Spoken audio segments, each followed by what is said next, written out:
sé què volem dir, qui volem ser, si ho tenim clar, com ho hauríem de fer, qui podríem comptar. Comptes amb mi, compto amb tu. Sí, potser ens hauríem de preocupar. Hola, benvinguts als Singulars.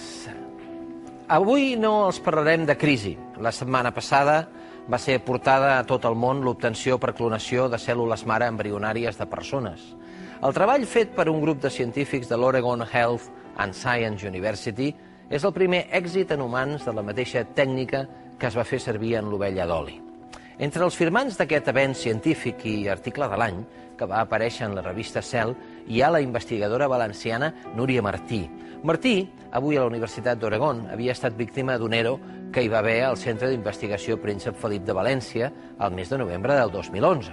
La setmana passada també la Societat Europea de Física va atorgar al jove científic gallec Diego Martínez Santos el premi al millor físic d'Europa. Abans de rebre el premi, la comissió que avalua els candidats a beques del programa Ramon i Cajal, que pretén aconseguir el retorn a Espanya d'investigadors d'alt nivell i que depèn de la Secretaria d'Estat d'Investigació, va refusar la sol·licitud de beca a Martínez Santos per considerar que no tenia lideratge internacional. Aquests són dos fets. No són previsions, ni desitjos, ni fantasies, són fets, com que torna el nacionalcatolicisme amb la llei Wert. Com també és un fet que està en vigor, que se sàpiga, l'anomenada Estratègia Europa 2020, una estratègia que busca, entre altres coses, que es dediqui el 3% del PIB a recerca i desenvolupament. El 2011, últimes dades disponibles, Catalunya hi va dedicar l'1,55% i Espanya l'1,33%. Bé, avui els parlarem d'estratègia, és a dir, de fer, d'aconseguir que passi el que volem que passi. I ho farem amb Joan Castillo, enginyer industrial, programa de direcció de gestió per IES, ha format part de consells d'administració de diferents multinacionals i ha estat professor de direcció d'estratègia a la Universitat Ramon Llull i a la de Girona. I feta la presentació, com sempre, comencem. Benvingut, Joan Castillo, gràcies per ser aquí. Per favor, segui, sisplau. Molt bé. Senyor Castillo, vostè avui ens ha dit: necessito 3 espelmes. Bé, aquí té les 3 espelmes. Per què? Ens ha fet portar 3 espelmes. Haguessin pogut ser més, però bé, les espelmes venen a ser... Jo volia que fossin una imatge de que hi ha petites llums en l'horitzó, que haurien de ser llums d'esperança, que volen dir, que jo voldria transmetre, la idea de que hi ha coses que van bé en el nostre país, hi ha coses que funcionen. Aquest cap de setmana ha sigut un exemple claríssim, amb un port de Barcelona ple de barcos, amb la ciutat de Barcelona plena de turistes que han deixat milers d'euros, és a dir, que econòmicament tindria que haver-hi repetidament aconteixements d'aquests. Hi ha hagut el Saló de l'Automòbil. El Saló de l'Automòbil per l'economia de Catalunya és un sector importantíssim, no només per lo que ha sigut i el que és avui, sinó per lo que pot ser. Per què? Perquè tenim 2 plantes capdavanteres en la producció de cotxes, amb tecnologies noves que estan entrant en la producció de cotxes elèctrics, híbrids, amb tecnologies molt capdavanteres, amb uns acords laborals que s'haurien de copiar i de reproduir a altres sectors d'activitat. Hi ha hagut l'espectacle del deport aquest extrem, que és una activitat nova que de cop i volta ens ve d'Estats Units, però que segurament a darrere d'això hi haurà una activitat econòmica interessant. S'han sapigut notícies com que pel 2017 està anunciat el Congrés Mundial d'Infermeria, amb el reconeixement de la qualitat de la classe que es dedica i de la demanda externa que hi ha per aquestes persones que tenen feina fora i de vegades més feina fora que aquí. Bé, hi ha una sèrie d'aconteixements que són positius, que són bons, que ens hi hauríem de fixar i que ens hi hauríem de centrar. De fet, una de les espelmes, jo després de dir que s'havia d'encendre ja la vaig apagar mentalment, perquè va ser el cas de la decisió del jutge d'ingressar a la pressió del senyor Blesa, amb tota la història que té darrere, de Caixa Madrid, després de Bànquia, amb els diners que ens ha costat això als espanyols, que ens està costant i que possiblement ens costaran. De tota manera, aquesta espelma la vaig apagar de seguida mentalment, perquè, esclar, al senyor Blesa li va costar aixecar-se a la presó a les 12 hores d'estar allà, debería telefonar al seu secretari a casa seva i li diu, oye, me mandas 2,5 millones de euros que quiero salir y quiero ir a comer a casa. Bueno, Vostè i jo, 2,5 milions ens costaria una mica més, oi, d'aconseguir? Bé, el senyor... No sé si tornarà, I que quedi clar, no ho dic... Personalment jo no li desitjo mal a ningú, però potser que en aquest país comencem a plantejar-nos que el que la fa la té que pagar. Perquè és una norma bàsica de la democràcia que quan no es compleix crea molts problemes. Aquest era el sentit de les espelmes. Hi ha coses que van bé, fixem-s'hi. Hi ha coses que funcionen i que tenen futur. A Urdangarín li van fixar una fiança més superior, no?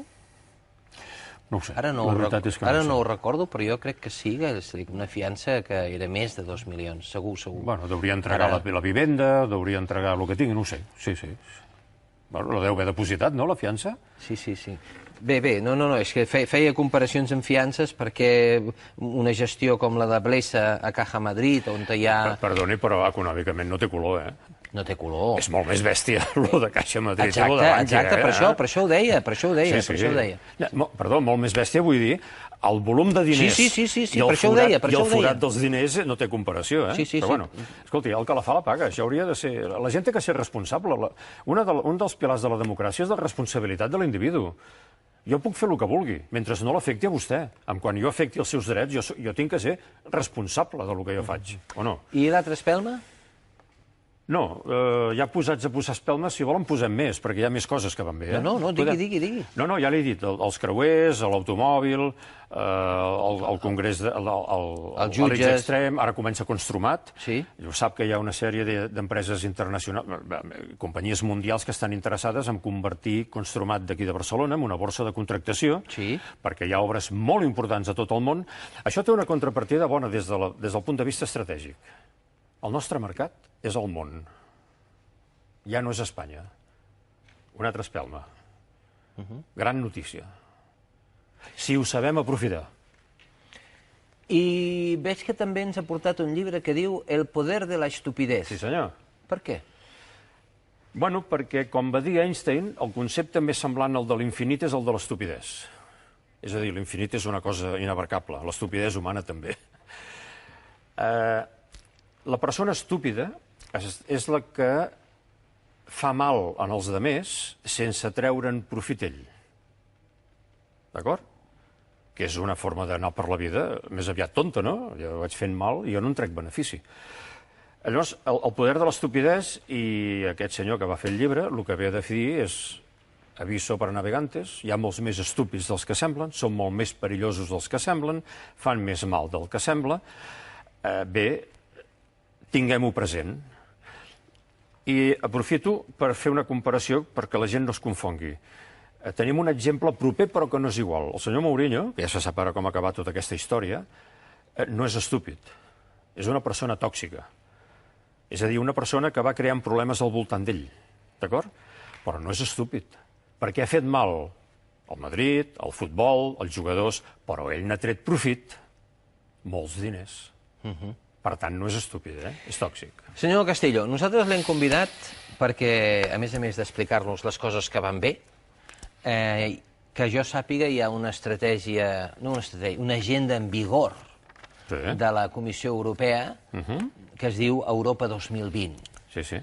I ens agrada saber, o ens agradaria saber, si el que s'ha de tenir a l'Europa del 2020, és a dir, Espanya, Catalunya, avui s'està treballant per tenir-ho o no s'està treballant per tenir-ho.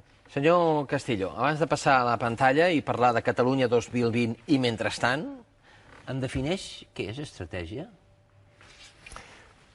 Vostè ha llegit el llibre Alícia en el País de les Meravelles? Sí, senyor. Alícia li pregunta al gat: podries dir-me quin camí tinc que seguir per sortir d'aquí? I el gat li contesta: bé, depèn d'on vulguis anar. I Alícia li diu: bueno, no m'importa massa a on anar. Llavors l'altre li diu al gat, escolta, si no t'importa on vols anar, agafa el camí que vulguis. Mentre no paris arribaràs a algun lloc. A veure, l'estratègia és aquella habilitat i aquella disciplina que et permet definir un objectiu, definir un pla d'acció i fer tot el possible per aconseguir-ho. I té una característica que és molt important. L'estratègia no es basa en el curt plaç, en el curt termini, mai. Tot el que treballa l'estratègia és a llarg plaç. Per què? Perquè se suposa que el que es té que fer per assolir aquest objectiu final és complicat, no és immediat. Molt bé, doncs ens aixequem, anem a la pantalla per la presentació, sisplau. Vostè mateix, aquí té el comandament. El comandament, molt bé. I vostè mana. Mentrestant, Catalunya 2020 vol dir que hauria de ser l'objectiu, perquè estan passant coses i no està massa clar que nosaltres les estem seguint i fent amb l'ordre que pertoca. En els plantejaments estratègics és molt important definir primer com estàs, a on estàs, i per entendre això has de fer una mínima història, d'on venim, què hem passat en els últims anys que expliquen el que estem com estem. Espanya es va incorporar a la Comunitat Econòmica Europea l'any 86, i això des d'un punt de vista de país va ser un aconteixement únic. No havia passat mai a la història que Espanya s'incorporés a l'Europa de l'any 86 amb tots els drets que això implicava, però també amb les obligacions. El 89 cau el mur de Berlín i el món es globalitza. És un altre aconteixement mundial que no depèn de nosaltres. Passa. Les coses passen. Vulguem o no vulguem. Ens n'enterem o no ens n'enterem. Aquesta globalització, que ara diguem que per coses és bona i per altres coses és dolenta, ve realment un moment en què una barrera que hi havia al mig Europa va desaparèixer. El 96... Al 93 recordem que hi va haver una crisi important econòmica a Europa i, a més, va haver les conseqüències de l'enfonsament del món que hi havia de l'est. Què va passar amb tots aquests països? Que a partir del 95-96 van començar a fer, ho veurem més endavant, però van començar a fer coses per arreglar i per evitar que els problemes que havien tingut com a conseqüència de la crisi del 93 tornessin a passar. Bé, va ser una actitud bastant intel·ligent, no?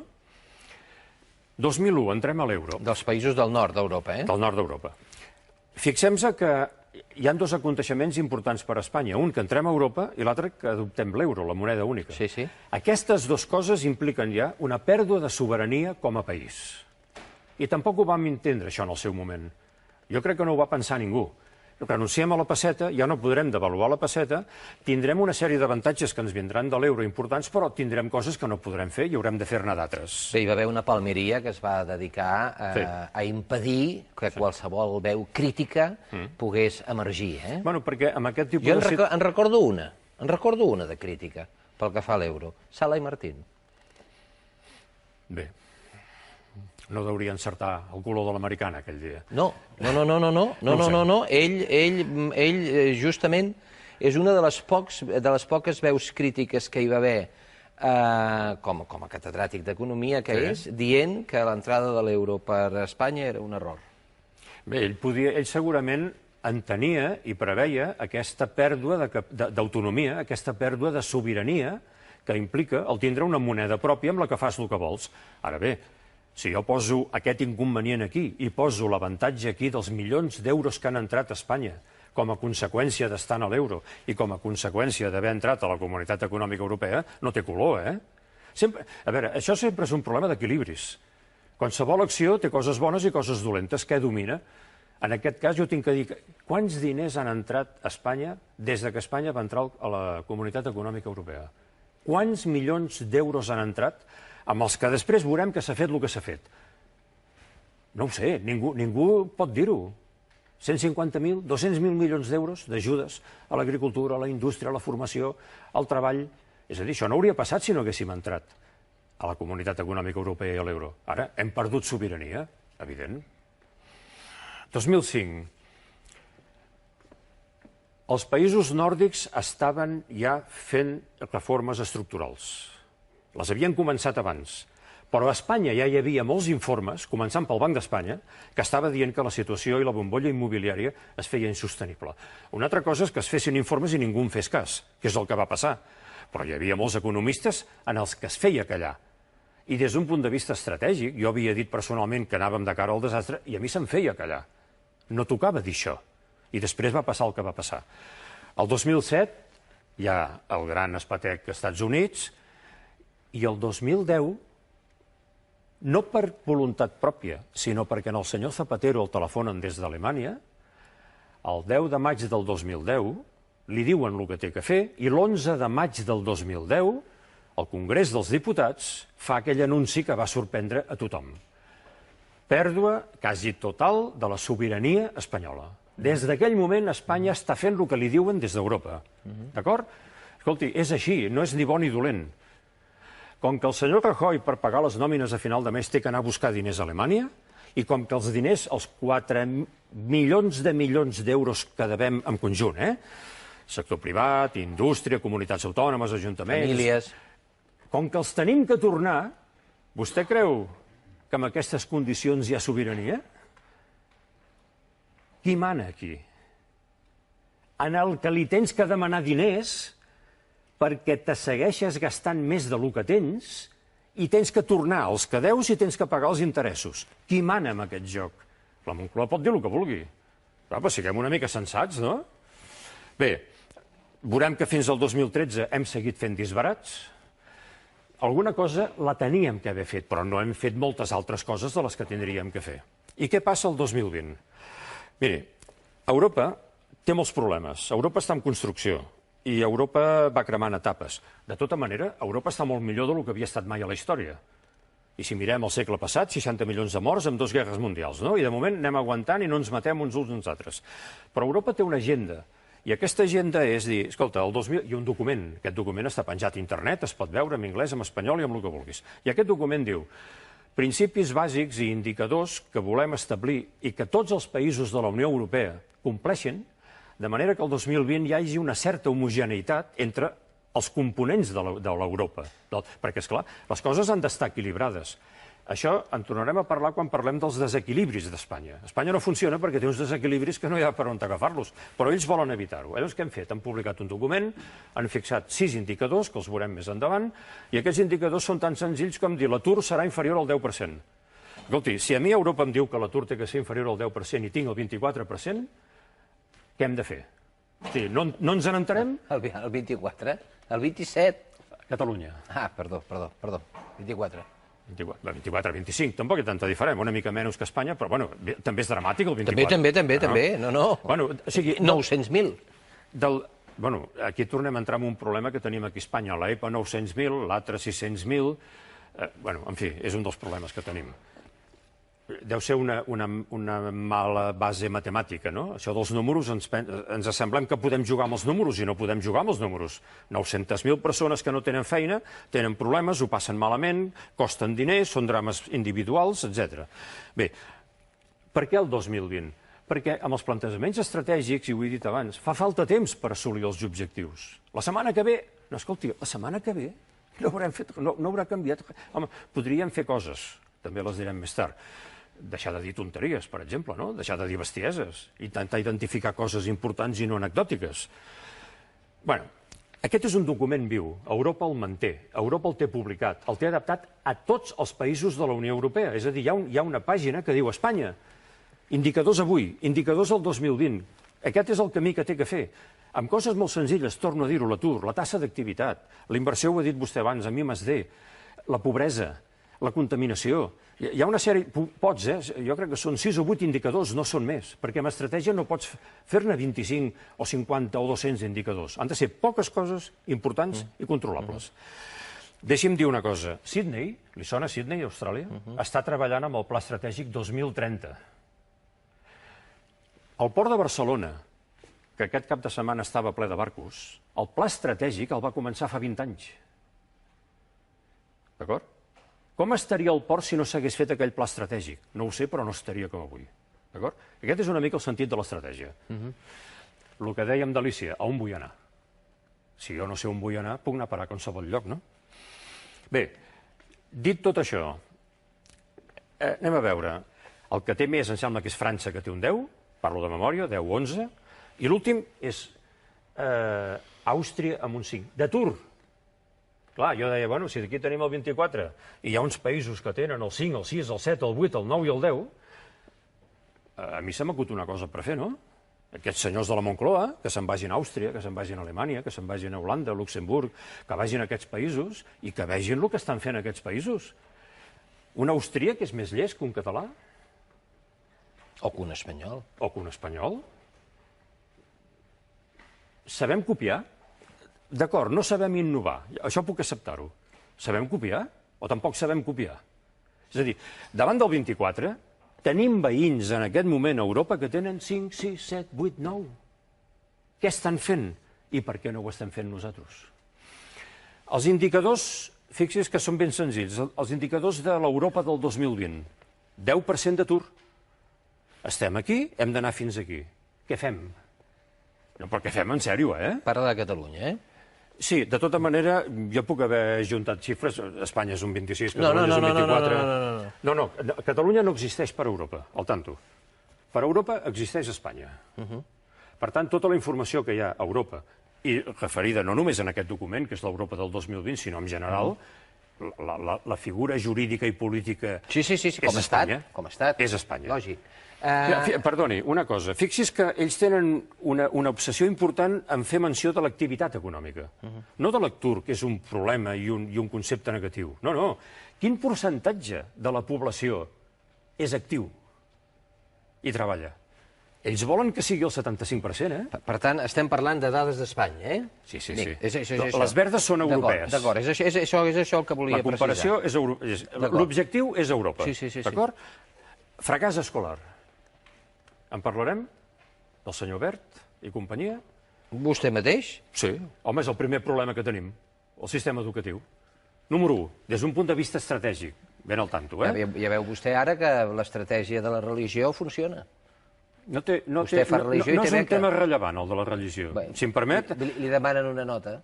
No li demanen. Escolti. Compte per la beca. No, no s'està parlant. De tot el que es botat. parla als diaris... No, però parlarem d'això. Cap de les coses que s'està parlant és rellevant a l'hora de definir si el sistema d'ensenyament espanyol és el que tindria que ser. O sigui, resposta, no ho és. Què s'està fent per arreglar-ho? Res. A propòsit, vostè creu que és normal que tinguem 7 lleis d'ensenyament? És la 7ª llei aquesta, no? I per com ha nascut, aviat vindrà la 8. Sí. Bueno, doncs que vagin fent lleis. Vostè em deia, la Moncloa fa lleis. Si és que entra en vigor. Sí, no, per això dic que... Si és que entra en vigor. Aquesta pot morir pel camí i llavors vindrà la 8. I d'on surt això, de la Moncloa? Bueno, doncs que vagin fent. Europa no vol això, Europa vol això. Però és que això ja ho té Alemanya. És que això ja ho té Àustria. Això ja ho té Suècia. Això ja ho té Finlàndia. Aquests objectius que són enormes per nosaltres, ja ho tenen ells. És que és un món de bojos. Següent, ja n'hem parlat, 3% d'I+D. Per què creu que això no s'arregla? L'educació? Sí. Perquè totes les reformes que s'han fet en aquest país... Li parlo de l'educació, no li parlo de l'activitat... El sistema d'ensenyament. Quan això és el futur. Evident. És el futur de qualsevol poble, que s'estimi a ell mateix. És el futur, no de la casta. Estic parlant de poble. Del país. Estic parlant de poble, de país. No estic parlant de classe dirigent, ni de casta xucladora. L'he dit fa un moment. De país. Per què passa això? L'he dit fa un moment que era el problema número 1, d'acord? Número 1 abans que aquest. Perquè si no s'arregla aquest... Exacte. Llavors, fixis, en el plantejament estratègic tu intentes posar ordre en les coses. I les coses tenen un ordre, no? Si tu vas amb desordre i vas de manera caòtica, no resols res. Per què? Perquè totes les normes, lleis i històries que s'han muntat amb aquestes 7 lleis que han tocat i alterat i modificat el sistema educatiu s'han fet sobre bases ideològiques. Aquest és un problema amb certa part tècnic, de sentit comú. Els nanos a l'ensenyança general bàsica, al batxillerat, a la formació professional i a la formació superior, aquests col·lectius surten al país. I en aquest país s'han de guanyar la vida. Això està adaptat o no està adaptat? Ja li dic, no està adaptat. No està adaptat. Sap que en la llei Wert, la filosofia, Vostè em diu filosofia sí. o ideologia? No, filosofia. Filosofia, mètode, pensar, reflexió, filosofia i la història de la filosofia desapareix de segon d'ESO i desapareix de segon de batxillerat? Com pot vostè pensar sense saber el que han pensat els altres abans que vostè? Desapareix. Llavors, Desapareix. Arribarem a la conclusió que la llei l'ha fet un senyor que no té ni idea del que s'ha de fer perquè això funcioni. No? M'està fent una pregunta que porti... No m'estiri de la llengua perquè això no em correspon a mi. Home, si això que vostè m'està dient és així, és un disbarat. És que és un disbarat. Bueno, som més valents? És una tonteria. És una estupidesa. Perquè quin bé crea això? Té alguna cosa positiu, això? A veure, la segona pregunta és, ho han pensat? A veure, darrere d'aquesta llei hi ha intel·ligència? Jo ho dubto. Vostè creu que el sistema educatiu nostre depèn d'una hora d'aquesta assignatura o d'una hora d'aquella? D'un temari fet aquí o fet allà? A veure, les coses són molt senzilles. Al final del sistema educatiu té que donar ciutadans formats amb un mínim de cultura útils per la societat i que tinguin un lloc i puguin desenvolupar la seva vida en plenitud, etc. Espanya està produint molts més titulats superiors dels que necessita i molts menys titulats mitjos dels que necessita. Però Espanya és un disbarat si analitzem la dada del tant per cent de població que només té ensenyament general bàsic si és que l'ha acabat. 45%. Sap què explica això? Això. Perquè tots aquest milió i mig que hi ha de nanos joves que ni nisquen, ni treballen, ni fan feina, no tenen l'ensenyament general bàsic. Sí. És un problema de cultura. Doncs això, el que vol dir és que aquest és el primer problema que hem d'afrontar, però no amb ideologia. No em digui ara la religió, la filosofia, les hores de català. El nen que vulgui castellà que vagi amb una concertada que la pagarà l'Estat i farà una factura per la Generalitat. Estan bojos. Estan bojos. A qui se li acut tot aquest disbarat? El senyor Wert? Bueno, no ho sé, escolti, el senyor Wert és ministre, sí. Escolti'm, jo no vull ficar-me massa amb la gent perquè ja veu que costa poc. El ministre d'Indústria... Avancem, no acabarem. Sí que acabarem. El ministre d'Indústria espanyol no sap res d'indústria.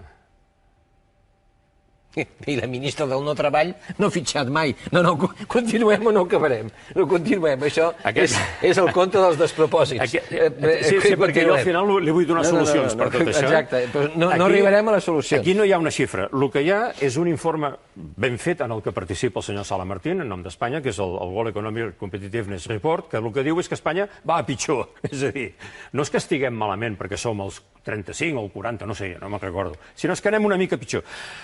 Tenint en compte que vivim en un món globalitzat i que hem de competir amb tot el món, la competitivitat és un tema important? Sembla que sí, oi? Perquè si no, què ens passarà? Ni podrem vendre el que fabriquem aquí, ni podrem comprar el que fabriquen a fora, etc. Bé, fixi's que són pocs indicadors, pocs, senzillets. Ara, jo després d'això voldria veure el pla concret d'accions perquè aquest 25 passi al 10, perquè aquest 50 pugi al 75, però coses concretes, coses intel·ligents, i que aquest 27 baixi al 10. Això que jo sàpiga no existeix, o jo no ho he trobat. Podem passar-ho de pressa. Des de l'any 95 ens hem endeutat. Doncs ja està, escolti, ens hem endeutat. Hem perdut els papers i aquí s'ha endeutat tothom. Tampoc estic massa segura que siguin 51.000 milions. A 51.000, a veure, per la gent que ens veu, la M aquesta disfressa les xifres, no? Que s'imaginin 6 zeros més d'euros. Sí, 51.000 milions d'euros. Devem. Sí. Devem. Sí, sí. I els tenim que tornar.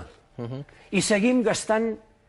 Bé, aquest any no sé si tenim pressupost o no tenim pressupost, perquè ja no sé com està això, jo. El pressupost no sé si tindrà un dèficit del 2,1, del 1,9, o amb això de les xifres i els decimals, sort que no hi ha hagut ningú que se li hagi acudit de dir allò del 3, 14 i 16, que és el pi, no? Posats a posar decimals, seguim gastant més del que ingressem. Seguim incrementant aquesta xifra, seguim incrementant el volum d'interessos que paguem per això. Per tant, la situació és crítica, d'acord? Bé, parem. Hi ha coses bones a casa nostra? Clar que sí. Tenim un sector d'automoció fantàstic, perquè l'automoció no és només la fàbrica de cotxes.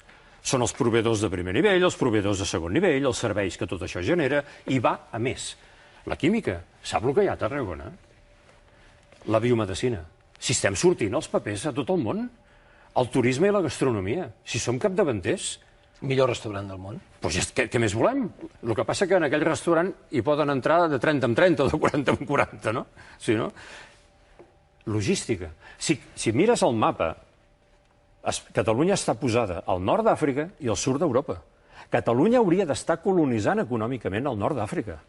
Ja hi ha moltes empreses que estan anant al Marroc. No, jo el que dic és que n'hi haurien d'anar moltes més. som capdavanters amb les exportacions, perquè les empreses que han superat la crisi estan exportant. Perquè el mercat espanyol ja no és el que era. Perquè avui el mercat de Catalunya i dels productes bons de Catalunya és el món. I d'això hi ha molta gent que no s'han enterat encara, Hi ha moltes empreses que no se n'han enterat. Les empreses que tenen producte, que surtin a vendre per tot el món, que hi ha mercat. La marca Barcelona. Clar, jo dic marca Barcelona, el que no puc dir és marca Catalunya. No, és marca Barcelona, es veu així tot el món. Però vull dir, no sé fins a quin punt pot substituir Barcelona a Catalunya.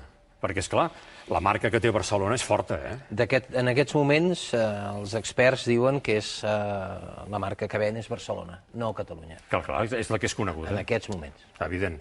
Si vostè posa a internet Catalunya, la informació que hi ha com a país és molt fluixa. Faci la prova. Posi Scotland, posi Flandes, posi Sydney. Sydney no és un país, d'acord. És molt fluixa la de Catalunya, Barcelona és molt més potent. Si només que ens concentréssim a fer créixer tot això, ja no tindríem part dels problemes que tenim. Però, clar, tenim una sèrie de coses que no la fem bé. Vostè ha explicat el cas de la Núria, de València. Bueno, és patètic. O del físic. Una noia que la donen de baixa avui. O del físic gallec. La donen de baixa d'avui. Demà té feina a Orlando i ara està sortint a tots els països del món perquè està fent una feina important. No aprofitem el capital humà. Quants jubilats podrien estar actius aportant la seva experiència? Quants aturats podrien estar aportant, fent serveis en els altres, els seus coneixements? Capital humà vol dir coneixement. Quan vostè està als Estats Units, i suposo que hi ha estat, no li ha sorprès que a tot arreu veus gent gran, activa? I a Londres. Bé, sí, però avui el cas dels Estats Units potser és espectacular. Es veu més, sí. És espectacular. Sí, hi ha molts voluntaris. Fracàs escolar. Però escolti, si vostè diu desaprofitament de capital humà i surt la ministra del no treball i diu, està ufanosa i contenta dels joves preparats que se'n van d'Espanya perquè diu que això és mobilitat exterior. Ha dit que és mobilitat exterior. Els nanos que tinguin coneixements que marxen. I això no és, com ho ha dit, mobilitat exterior? No. Això és una tonteria. O és que no estem a Europa, o és que no és un mercat únic, o és que no es pot treballar a qualsevol dels 27 països d'Europa. O sigui, si hi ha feina a Alemanya, a Múnich, ja es queden a casa i no belluguen? Això no és emigrar, és el mercat nostre, és el territori nostre. A veure, jo crec que no tenim assumit els espanyols ni els catalans que estem a Europa, Aquest concepte de petit territori, això passa en Premià de Dalt i Premià de Baix. Clar, som tan locals, tan localistes, que lo petit, lo quotidià, no ens deixa veure l'altre. Mai a la història de l'economia hi havia hagut les oportunitats que hi ha en aquest moment per treballar. Un nano que tingui una carrera tècnica, que parli bé l'inglès, demà té feina a països de l'Orient Mitjà, té feina a Estats Units, té feina a molts països d'Europa. Hem d'avançar, Joan. Lamentable. La classe política s'ha dedicat a crear impediments a que el més funcioni. Quantes lleis tenim? 100.000. 100.000. Els agrada escriure? Això ve de molt lluny, Els agrada escriure? Això ve de molt lluny, Aquesta Aquesta genètica intervencionista que et diuen tot el que has de fer, sí, però ara paralitza això, Ara és un bloqueig. Impostos alts, un 56 d'impost marginal a la renta de les persones, com Suècia, bueno, en fi, i costos de l'energia. Dic això perquè jo estic indignat amb el que pago d'aigua i el que pago de llum. Bé, hi ha oligopolis. Sí, no, he baixat el cost del telèfon. Hi ha oligopolis, Sí. Però vull dir-li, és un altre inconvenient aquest. Paguem l'energia més cara d'Europa. Bueno, no ho sé, el quilowatt aquí té més inconvenients en circular. Estem en una economia que està en fallida, tenim 900.000 aturats, hi ha 260.000 llars catalanes amb tots els membres de l'atur, el 57% dels ciutadans tenen dificultats per arribar a final de mes. I què fa la classe política per arreglar això? Quantes reunions s'han fet, deixem estar a Espanya ara ja, anem a Catalunya, entre patronals, que n'hi ha moltes, sindicats, que n'hi ha menys, govern, que n'hi ha un, partits polítics, que n'hi ha més, Som capaços de sentar-se a la taula tots, fer una d'aquestes cimeres que convoquen i dir, a veure, tenim aquest panorama davant, senyors, què fem? Som capaços de fer alguna cosa? De decidir alguna cosa que millori aquesta situació? Aparentment no, no? Perquè, però, Catalunya demana els diners a Madrid, Madrid demana els diners a Europa, Europa escanya a Madrid, Madrid escanya a Catalunya. Aquest és el joc dels diners. Com ho trenquem, això? Ai, el temps. Sí. Catalunya demana en part uns diners que són seus pel dèficit fiscal i, a més, li cobren interessos. El dèficit fiscal, i jo he intentat fer un petit exercici, deixi'm-ho dir més endavant. D'acord. La consolidació de les dades fiscals dintre de Catalunya. Què fa una companyia, què fa una empresa o una organització que està en fallida? Primer, reduir despeses. L'abundància de diners des de l'any 86, que Espanya va entrar al mercat comú, i després el cost tan baix del diner i després l'euro, ha provocat que el diner sobrés. I la classe els incompetents que governaven, incompetents però no tontos, incompetents però amb el control dels diners... Però tots són incompetents. No, a veure, no. Bé, sí, aquest és un error que em pot trair el llenguatge. És a dir, quan jo dic que són incompetents, no tots són incompetents. Hi ha gent competent. Però poden més els incompetents, perquè les conseqüències del que veiem és conseqüència de l'acció dels incompetents. Hi ha polítics que van de bona fe i que treballen pel bé de la gent, segur que hi són. Però n'hi ha molts que són uns vividors. Són aquests els que fan nosa. Quan jo dic la generalització i la utilització dels genèrics amb el llenguatge és traïdora. Mai és cert l'absolut. Hi ha polítics bons, hi ha polítics dolents, hi ha empresaris bons, hi ha empresaris dolents, hi ha sindicalistes bons, hi ha sindicalistes dolents. Bé, aquestes són les coses que bloquegen el desenvolupament que hem vist abans dels sectors bons i d'això, que és la situació dramàtica.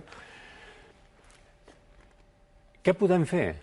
Mentalment, el primer que hem de fer, després farem un altre resum, però el primer que hem de fer és deixar de pensar en Madrid i començar a pensar en Brussel·les. El nostre objectiu és Brussel·les, Estrasburg, d'acord? La Comissió Europea, la Unió Europea. Són els que al final tindran que acceptar o no que nosaltres ens independitzem. Europa tindria que ser el gran objectiu nostre. Eliminar obstacles, etc. Mentre nosaltres, amb tots els anys 2000, estàvem fent pisos, fent diners, finançant els partits. Aquí ens va el totxo. Ens va el totxo. Més que una piruleta. Sí, però ara... Ho sap, això, vostè? Sí, però ara... Els últims 65 anys sempre s'ha crescut en base a bombolles. Sí. Bé, a Catalunya hi ha una gran oblidada, que és l'economia industrial i productiva. No, parlo d'Espanya. Sí, evident. Bé, l'important ara és que què feien aquests? Nosaltres aquí, en aquests períodes de temps, hem tingut PIBs positius, el del 93 va ser negatiu, abans he dit que això va fer reaccionar tots aquests països. Finlàndia va començar la reforma de l'educació, Alemanya la del treball, Àustria... Tots van fer coses, menys nosaltres. Seguim estant com al començament. El nostre pecat ha sigut en alguns d'aquests països que vostè ha ensenyat, crec que Finlàndia i altres nòrdics van arribar a un consens de les diferents forces polítiques, van fer una llei d'educació i ha quedat blindada per sempre més. Blindada. En mans d'experts. Blindada. Sí, en mans d'experts. Un col·legi de Finlàndia el governa el director. El director tria els professors. El professor que és dolent se'l fa fora. Sí, van fer aquí... Van fer uns singulars amb el Melgarejo. I si el col·legi et va malament, es despedeix el director. Però què és el que no hem fet bé fins al 2010? No fins al 2010, fins al 2013. Què ens ha passat? Hem fet créixer l'atur, hem fet créixer la pobresa, no hem fet el que teníem que fer. Fins ara, encara no ho estem fent ara. Val? Seguim? Anem a veure. Espanya és una cosa molt complicada en aquell moment i molt difícil d'analitzar. Per què? Perquè històricament tenim un centre a Madrid amb l'Estat i amb l'estructura de l'Estat a Madrid, amb una economia que està basada en empreses que treballen en mercats regulats i que això és una forma de treballar molt específica, molt concreta. El BOE. I després tenim el Mediterrani amb una economia molt més dinàmica, molt més productiva, les Balears, amb una economia molt basada en el turisme, i amb l'eix de l'Ebre, que és el País Basc fins aquí, doncs també l'economia productiva del País Basc és interessant.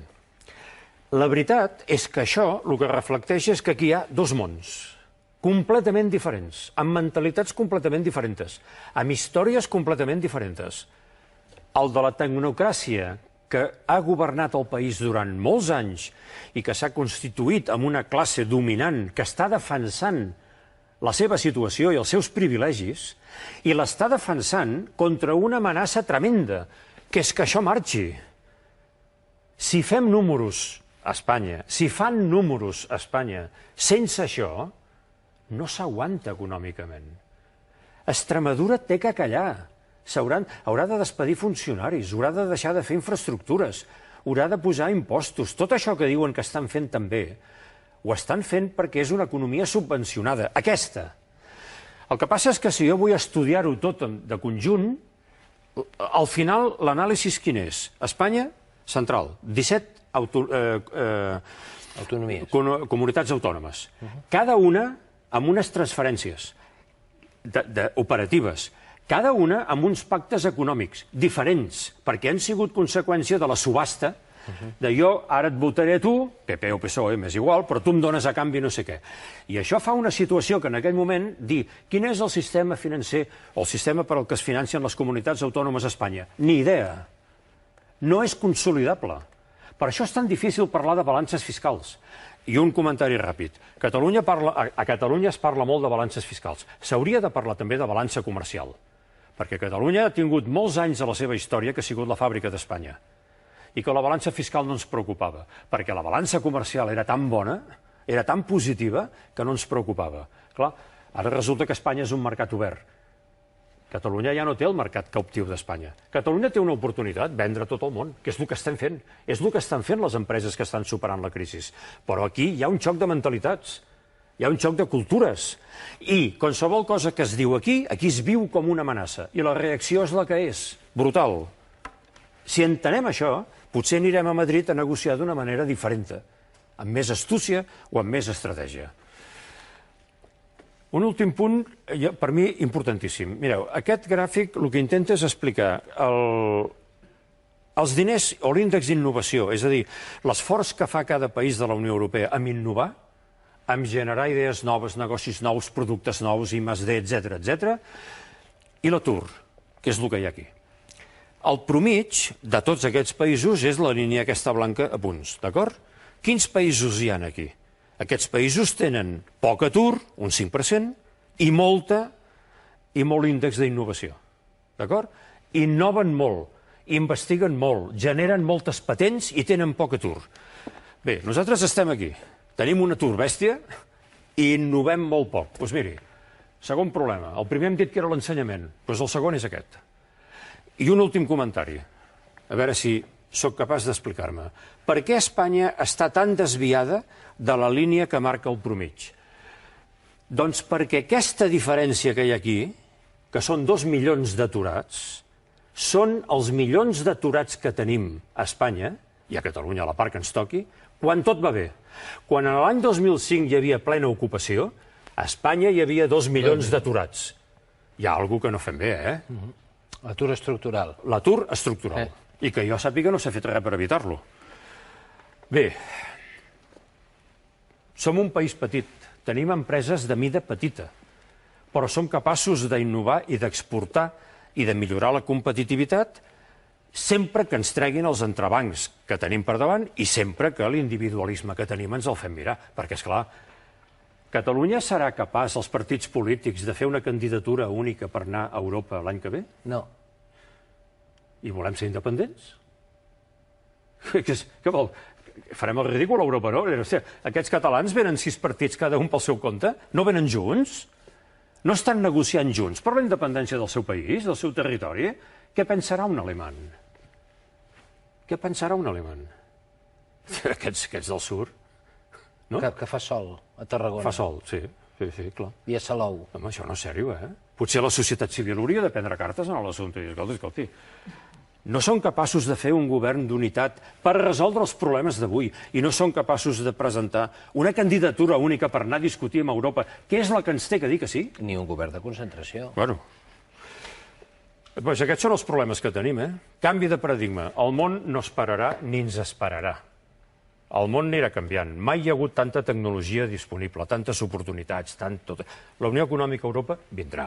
Trigarà més o menys, quan els bancs estiguin sanejats. I quan això passi, vindrà la Unió Fiscal.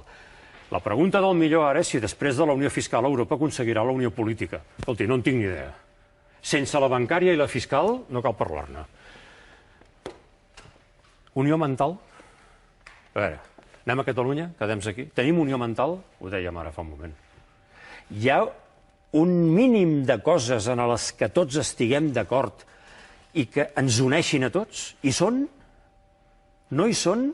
Doncs no cal parlar de tot l'altre. Jo, com a estratega, tinc que dir que l'altre no té cap importància. Si no es dona aquesta condició... El mínim comú denominador. Si això no es dona, ens anirem barallant, anirem discutint, aniran fent titulars als diaris, anirà augmentant l'atur, anirà perdent competitivitat, i d'aquí un temps ens tornarem a veure i direm pitjor, estem pitjor. Què podem fer amb la gent que ens està governant? Com podem forçar un acord de país per reanimar l'economia? Com podem juntar totes les patronals que tenim amb els sindicats? Deixa que li digui una cosa. Els sindicats a SEAT i a Nissan i a la Petroquímica de Tarragona i a Girona, i estic dient una cosa que a mi em costa de dir, estan demostrant estar més al dia que la classe política. Perquè el que s'ha pactat a SEAT és el que haurien de copiar totes les altres empreses del país. I quan l'administració catalana ha vist que els alemanys venien i deien si fem això i fem això i fem això, flexibilitat de la feina, borsa de feina, formació dual, formació i treball, emprenedors dintre de la companyia, aprenents, 500 milions d'inversió a la planta de SEAT, vehicle nou, plataforma nova i feina per 4 anys. Això després ho ha fet Nissan. Això ho està fent la Petroquímica de Tarragona. Això ho estan fent a Girona. Això s'està fent a Catalunya, tot això. I els polítics què fan? S'ha de dir tot. Diguem-ho tot. A Nissan, que jo ara recordo l'últim, Nissan, la Generalitat hi va participar i bastant.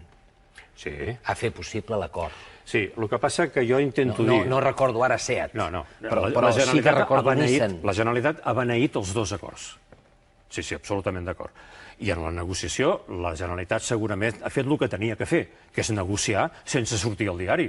Normal. Però vull dir que al final, el pacte final ha sigut un acord entre treballadors, sindicats, empresa i direcció, bo per l'empresa, treballadors, sindicats i pel país, perquè s'ha quedat la producció aquí i venen més produccions i més feina. Deixi'm dir-li una cosa. No cito l'empresa,